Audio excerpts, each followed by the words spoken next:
Hi there, I'm Jim Zirin. Welcome back to more Conversations in the Digital Age. Our show is about the front-running Democratic presidential candidate, Hillary Clinton, who is rolling rapidly towards the Democratic nomination.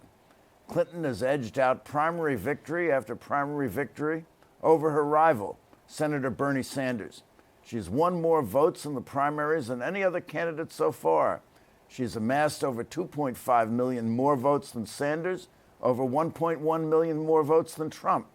Yet, despite her obvious strengths, polls show only 37% of Americans find her to be trustworthy. She numbers support from only 26% of white men. President Obama himself has acknowledged her weaknesses as a candidate, saying that many Democrats find she is not authentic.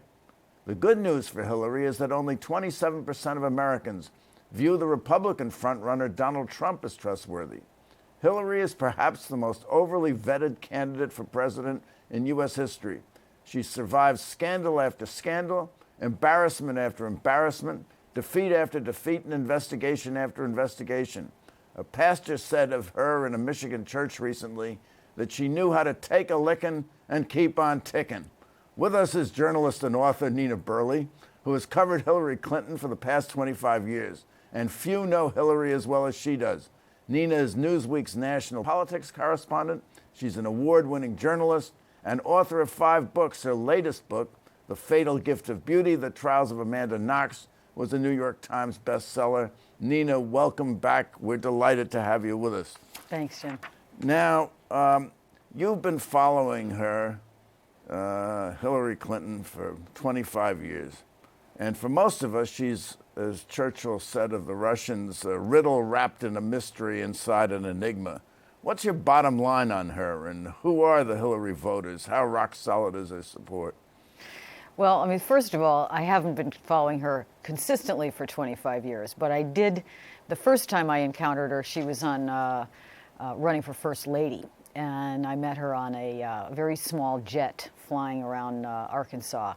And that Hillary Clinton was a friendly Midwesterner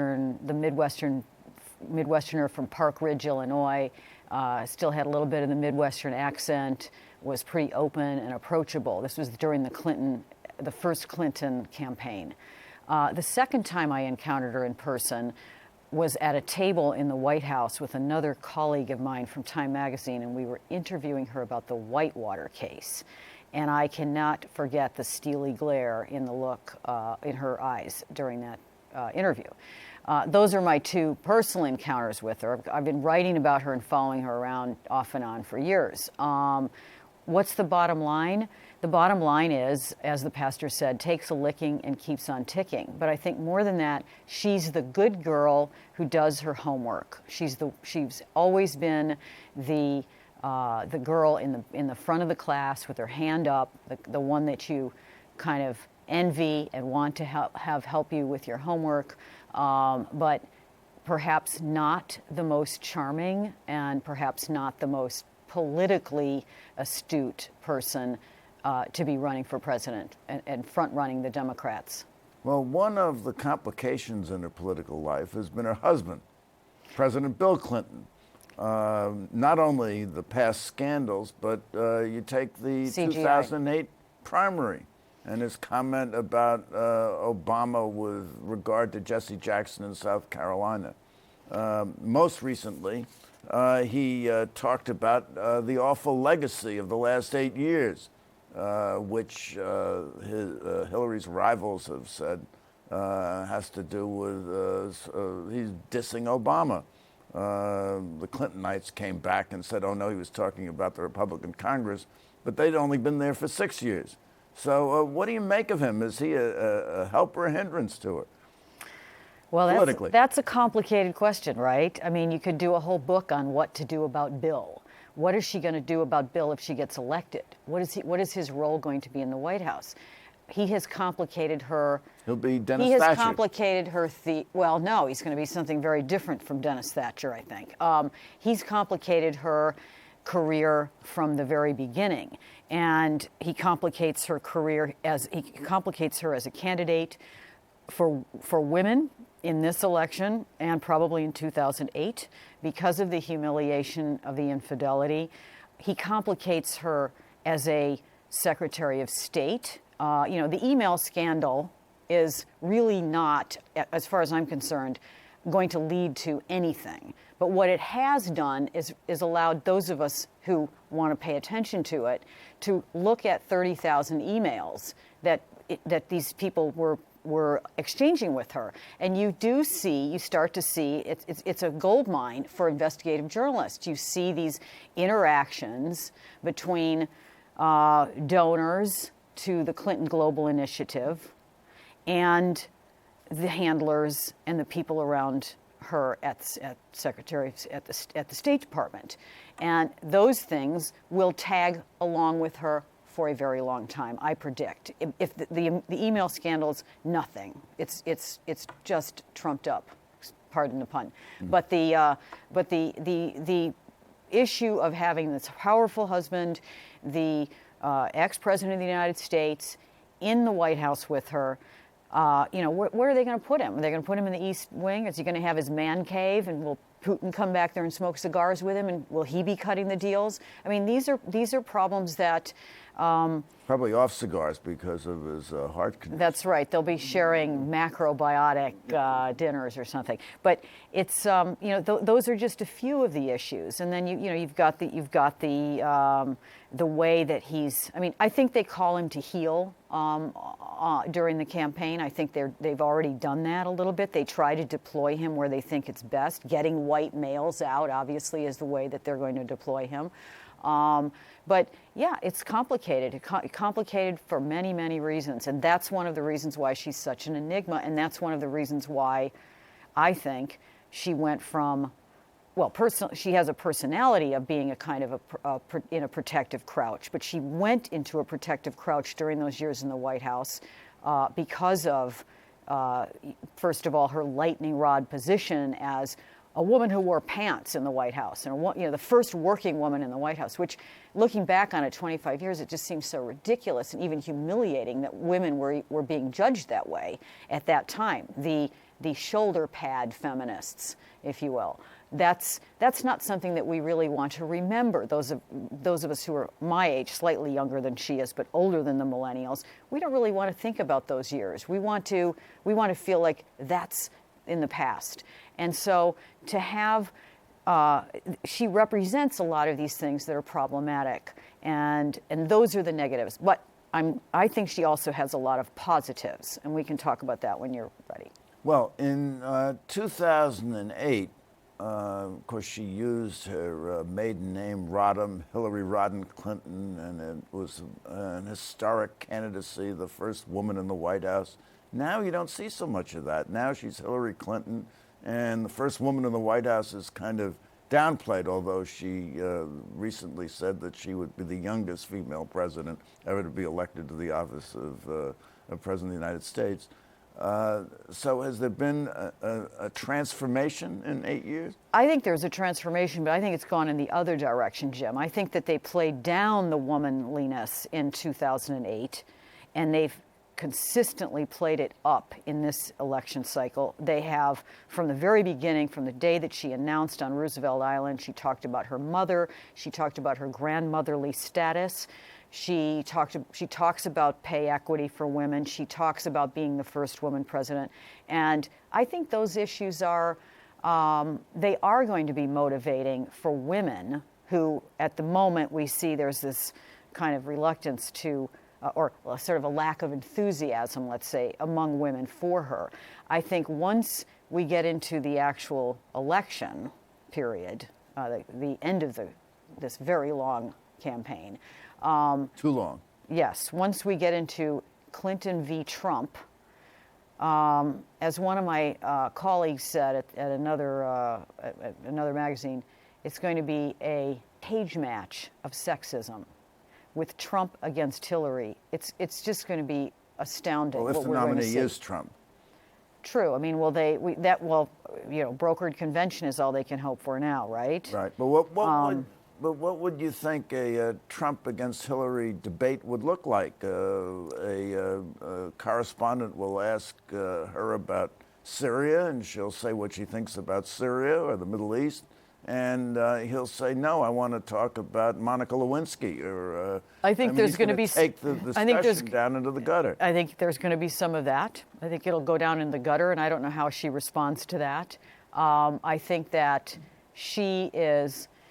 He could do well in the debates because he comes off as much more open and funny and engaging, and she has an authentically funny side and a sarcastic side, and her sense of humor is said to be sometimes profane and biting, and she can't, as a woman running for president.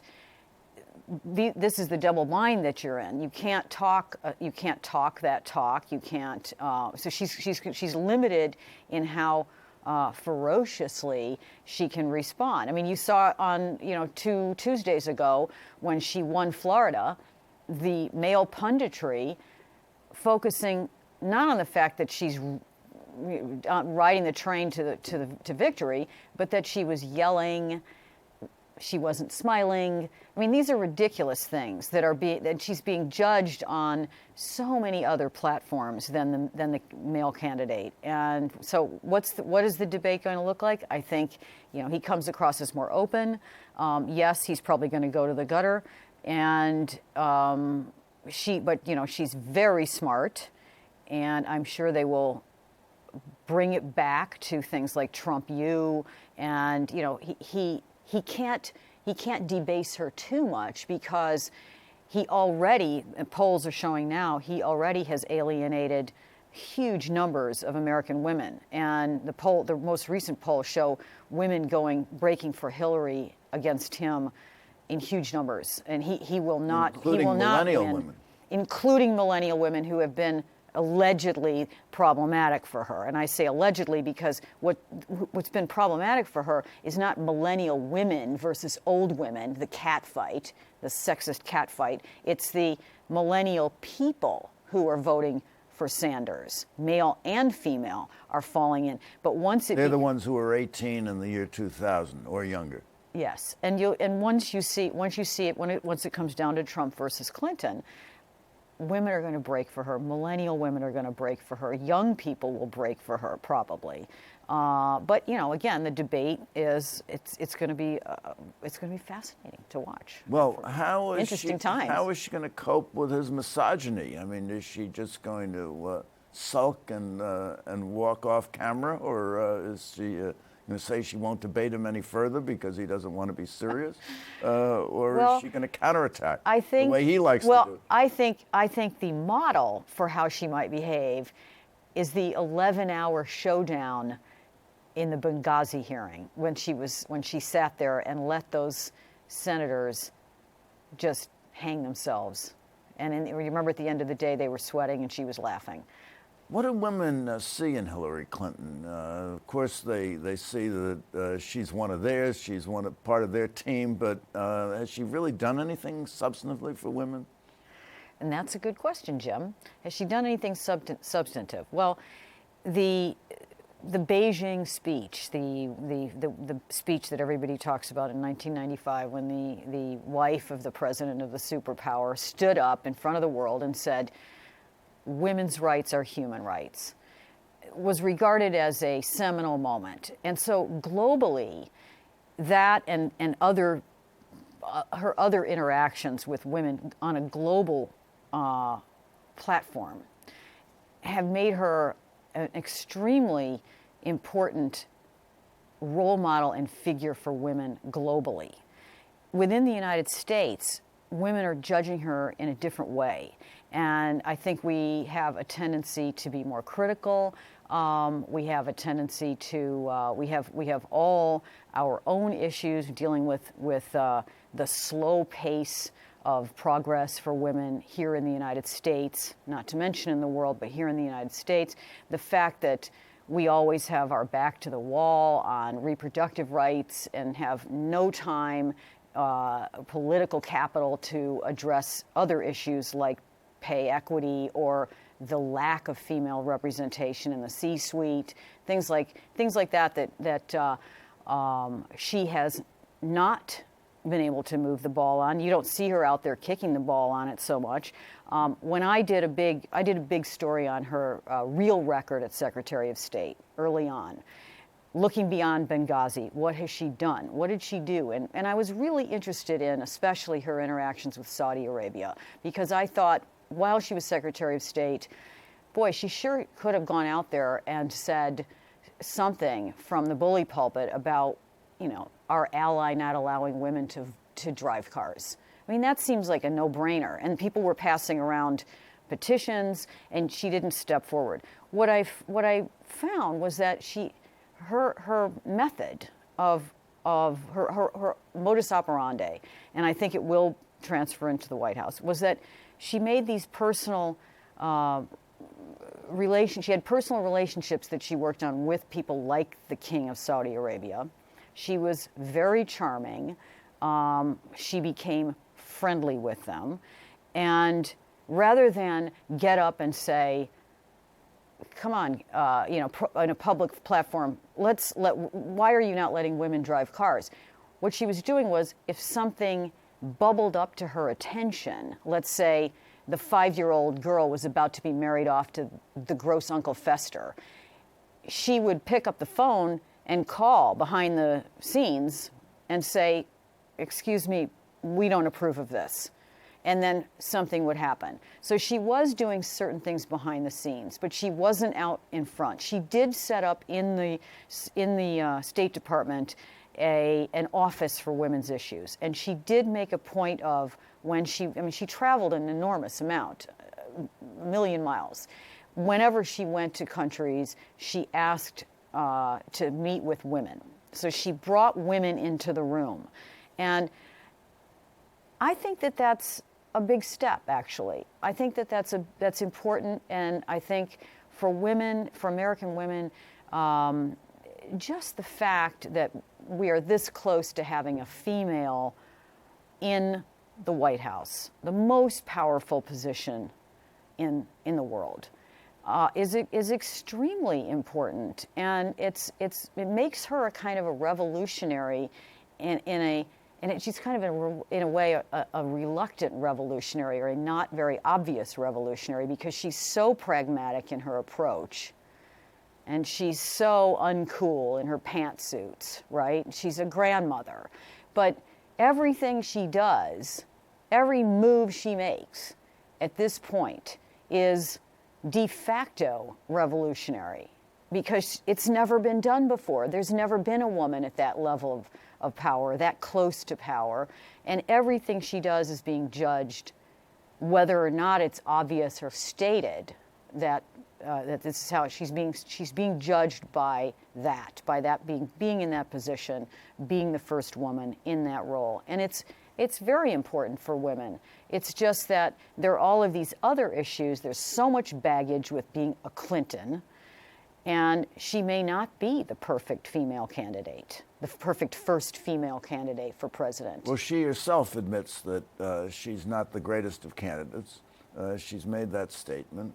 But what is perplexing and often vexing is the criticisms of her seem to be so ill-founded if you get into the facts, and they center around buzzwords like emails, Benghazi, the Clinton Foundation, and not so much on what I think is her true vulnerability, which is the way she shifted positions. Not an evolution of positions, which every politician is entitled to, but dramatic about faces on gay marriage, on trade, on other things. Obama came around dramatically on gay marriage, I think, too, right? That's true, but two wrongs don't make a right. Right. But I mean, she said it was, on the floor of the Senate, it was her heartfelt belief that marriage should be reserved to a man and a woman. Right, and that is very alienating for millennials, for whom this is such a non-issue. But you're right, on, let's say, the TPP, Sanders has pushed her in a certain direction. The whole interaction with Wall Street, the speeches to Goldman, the taking the money from Goldman Sachs,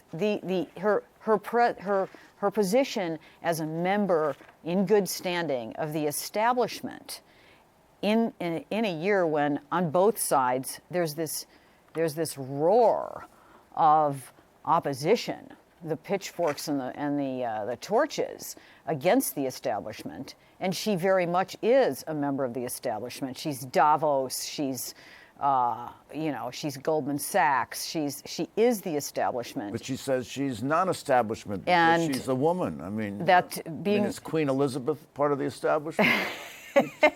Yeah, of course. She's a member. She is a member in good standing of the establishment, and for better or worse, that is the way that we can expect her to operate. She will be operating more of the same. Maintain course. And I think she will be more establishment than Obama has been on the foreign policy issues. She's much more of an interventionist than he is. That's the problematic part of the Libya, the Benghazi story, is that she's ready and willing and will be able to shoot a couple of tomahawks into or send people into Syria or Libya, or where we might want to have more influence and regime change. Well, all the regimes have already all changed, but getting involved in those ventures. More of an interventionist foreign policy. Well, sure, and how does she deal with China? She, of course, was the author of the pivot toward China, which never really was successful, and now we're having more problems with China than we ever had. Well, I think you're probably better off asking Richard Haass that question. I'm not so up to speed on the Asian stuff. I mean, yeah, she did pivot to China, and she did, everything that she did as Secretary of State, though, Jim, was at the behest of the president. I mean, looking into her years there, I don't see that she was spearheading a whole lot of activity that wasn't already approved, signed, sealed, and delivered from the White House. Well, getting back to the female aspect, female leaders, political leaders, Margaret Thatcher and Angela Merkel, much more beloved abroad than in their own country. And this would be true of Hillary as well, would it not? That may be true of all leaders, though. I don't know. Is that a gender-based thing? I'm not sure. Is Thatcher more beloved outside? I mean, was she more beloved outside than inside? I mean, I think she was revered in the United States, for example, the Iron Lady, and but while in England she had many detractors. And, right, but I think she had detractors here too. But I think comparing Hillary to, let's say, Merkel or Christine Lagarde, let's say, these European kind of. These are these efficient kind of mother types, women who are who can be they're stolid and trustworthy and people who can get the job done. I think she fits into that to some extent. I think that's the type of policymaker and leader that she is. I think she fits into that, but I don't know whether. She will be any. I mean, again, I believe that globally she is a revered figure in a way that the American women don't react the same way. We're much more critical of her. Is she authentic? Fairly or not. What is meant by authentic? The president said Obama said she's not authentic. A lot of people say she's not authentic. Yeah, well, I've written about that, and that is problematic for women. It's very specifically problematic for women. What is authentic? Is Trump authentic?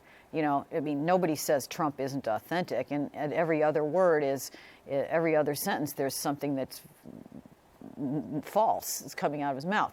So what's authentic? Well, authenticity for women is a very big problem because she can't, if she speaks loudly, if she speaks forcefully, which is what people want their president to be, a dominating individual, then she has a problem.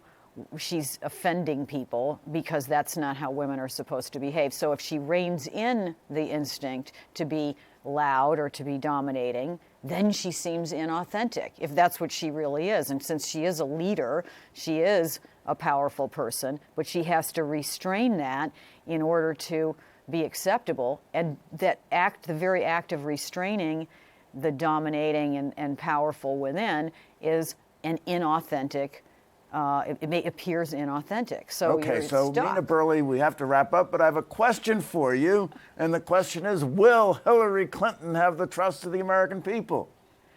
I believe she will if she's up believe against she Trump. will? I don't know Nina about Burley- Trump. I think she'll be elected if she runs against Trump. Well, if she's elected, it'll mean she's won their trust. So, Nina Burley, thank you so much for coming by. This has been You're just welcome. wonderful. Many more things I have to ask you, and I know I will one day. And thank you for coming by. Tune in next week for more conversations in the digital age. I'm Jim Zirin. All the best, and take care.